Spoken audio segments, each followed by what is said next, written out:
Bismillahirrahmanirrahim. Today we are going to discuss another topic, and that's the concept of word. We have to approach it from two perspectives. One is the traditional approach, another is the linguistic approach or linguistic analysis. So far we have been considering word, its internal structure, but this time we are going to see what we have here. First of all, keep this in mind that the problem with some of the concepts like this one, word, is basically that it's part of the everyday knowledge, and that's why it's taken completely for granted. Like grammar books often make no attempt to give a definition of the word. Look at, in science or scientific inquiry, the most difficult thing is those areas in which we do not want to probe. And word is like that.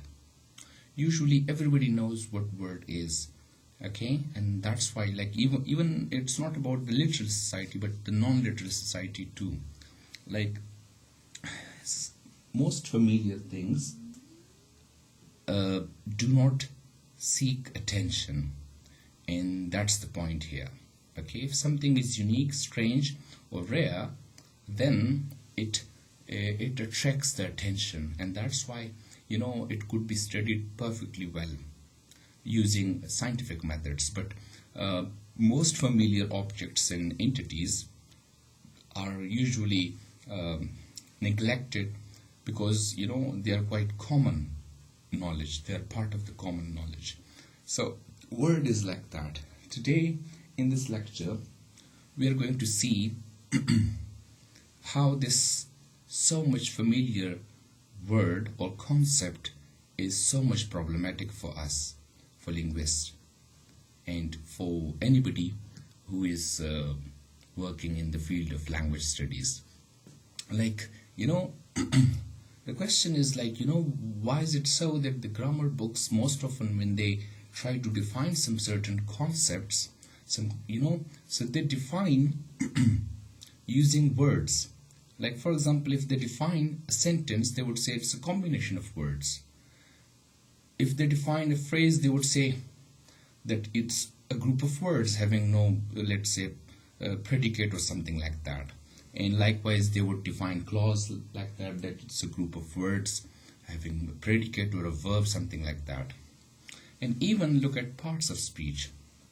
They would say that they are classes of words. So would say, let's say, in grammar books, in traditional grammar, they would say that, a noun is a word, a naming word, or it is a word which refers to or denotes an object or a thing or an entity or something like that.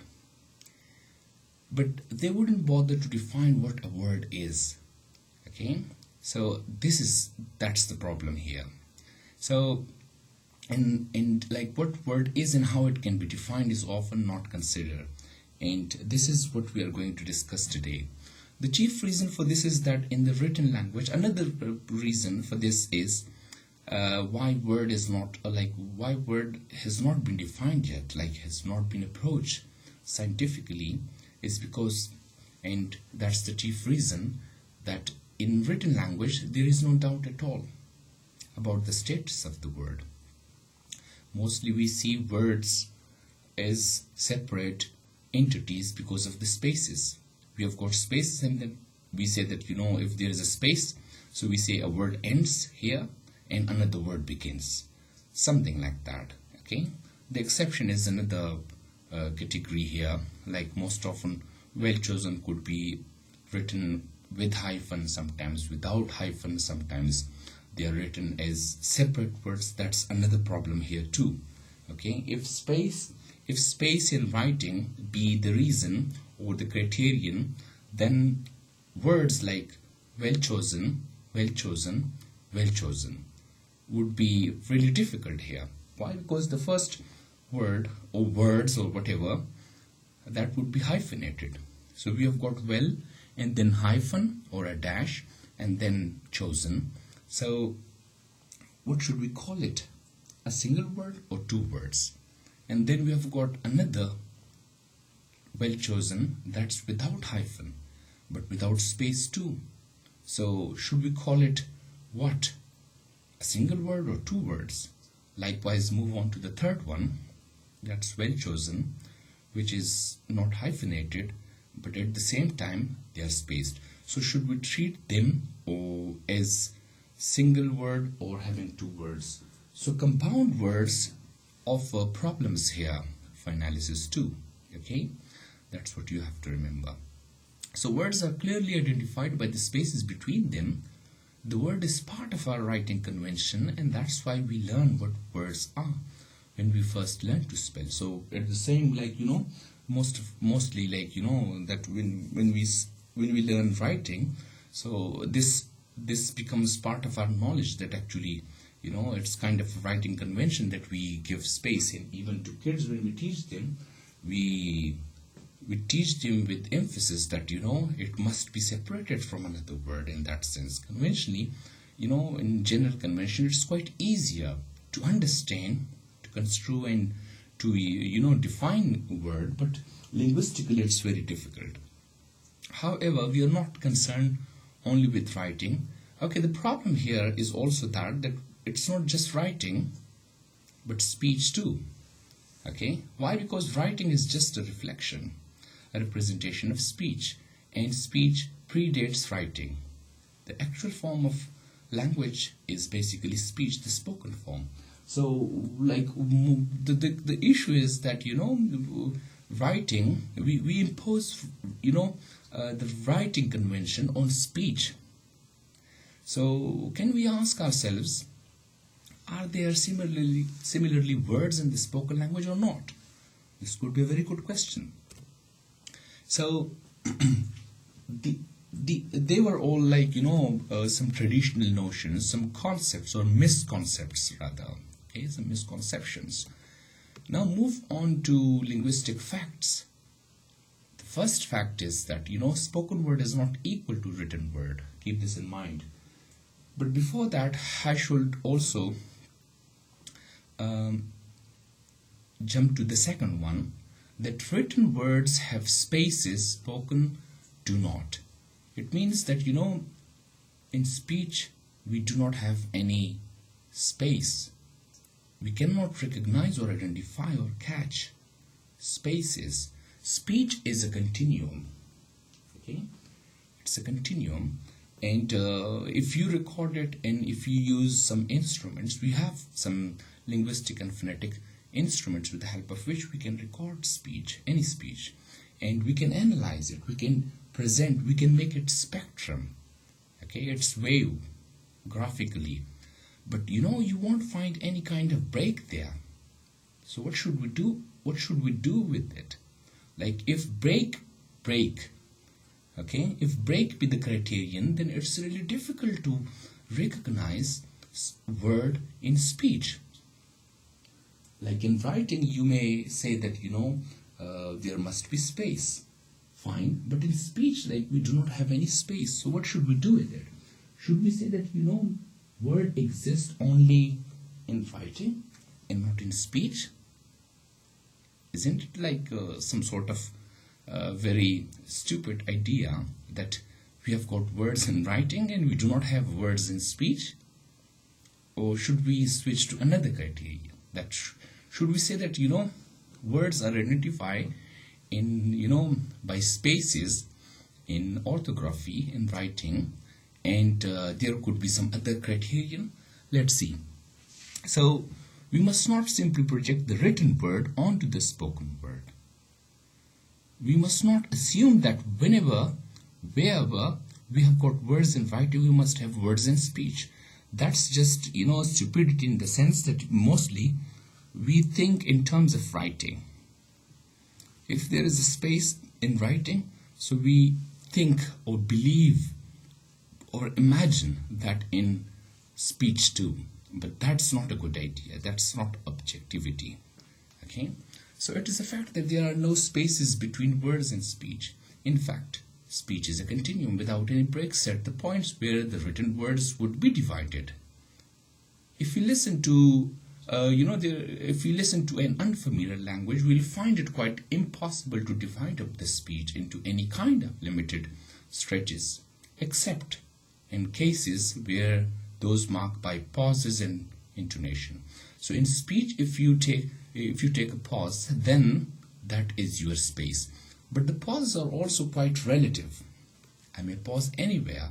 I may pause, after uttering, let's say, a whole stretch of speech, which would be somehow equal to the whole sentence in writing.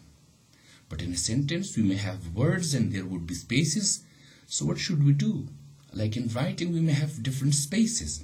But in speech, I would just represent just one. So that's not a good way. We have to see it objectively. Okay?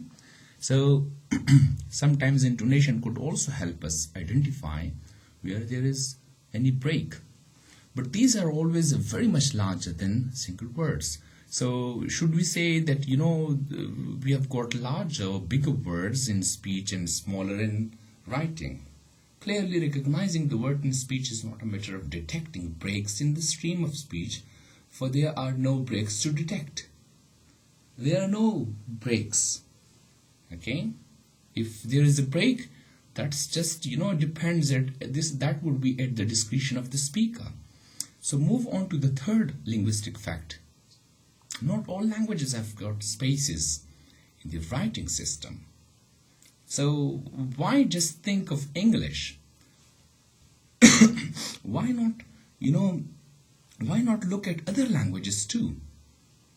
Like there are many languages where there are no spaces at all. And if you have studied the history of writing, so let me remind you that actually, the word division belongs to Roman. Earlier than Romans, there were Greeks.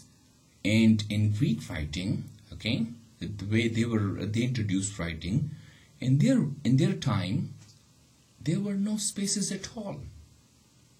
The Greek would write without any space. They would write without any break at all. After Greek, Roman, they introduced spaces in writing system. Okay, so if you read Greek, you will find that all of the letters, they run all like their words together. There is no space at all. You wouldn't find it. But we would be on dangerous ground if we said that the Greeks had no notion of the word. Like, it does not mean that Greeks did not have the concept of word, or they didn't know what word is.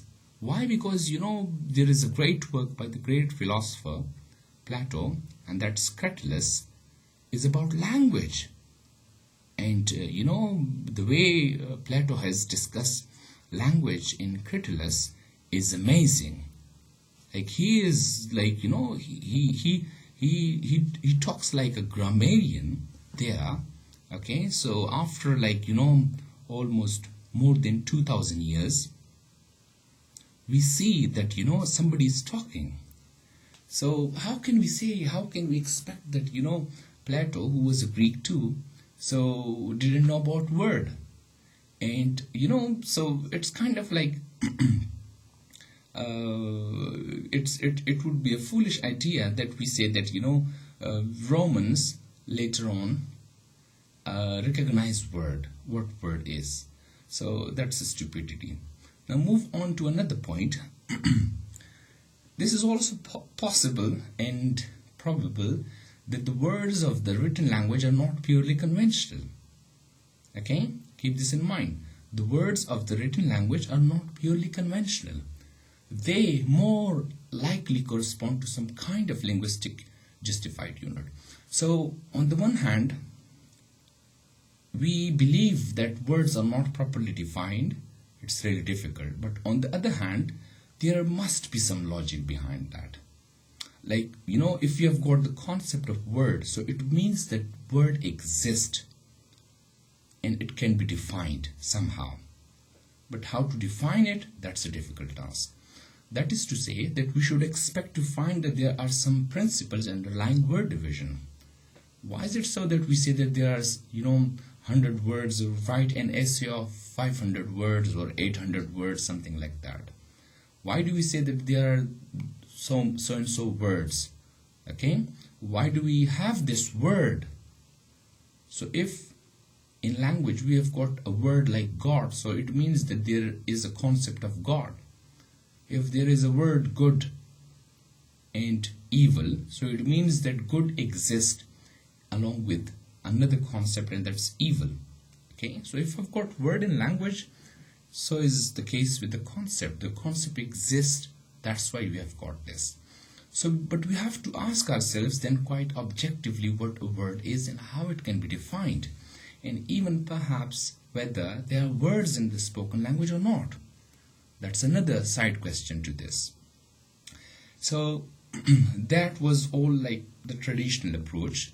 Now move on to linguistic approach. Linguistically, if we want to analyze, we have three approaches.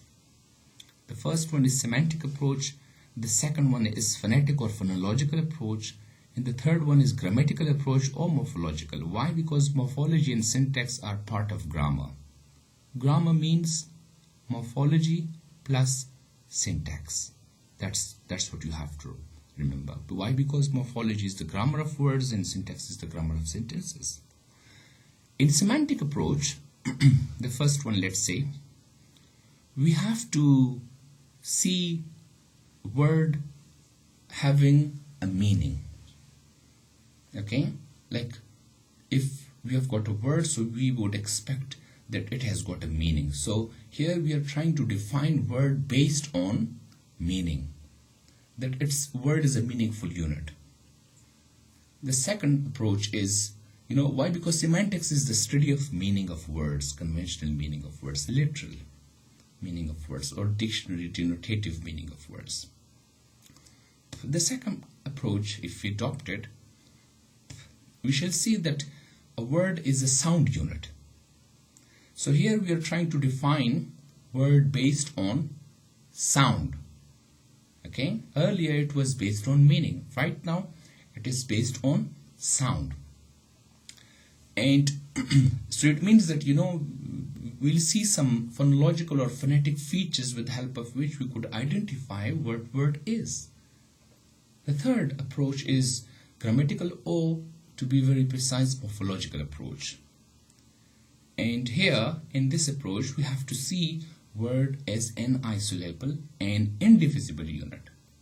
It means that the word we have to look at structurally. Okay, we have to see its structure, the form. So we have got 2 points here, that the word is isolable, that it could stand alone. It is a free form. Okay, it exists, it occurs freely. It's not dependent. It's not attached to anything. It may occur without any dependency. And the second point here, under this concept of morphological approach, is that word is an indivisible unit. That you cannot break a word. That you cannot insert anything in the word. So word is indivisible, that it cannot be divided further. That's what we have to look at. Okay, so this would be the first part. I'm sending you the second part after a while. I just do not want to prolong the lecture. Why? Because it's then difficult to upload, and it's also difficult for you to download. Okay, so coming in a while. Thank you.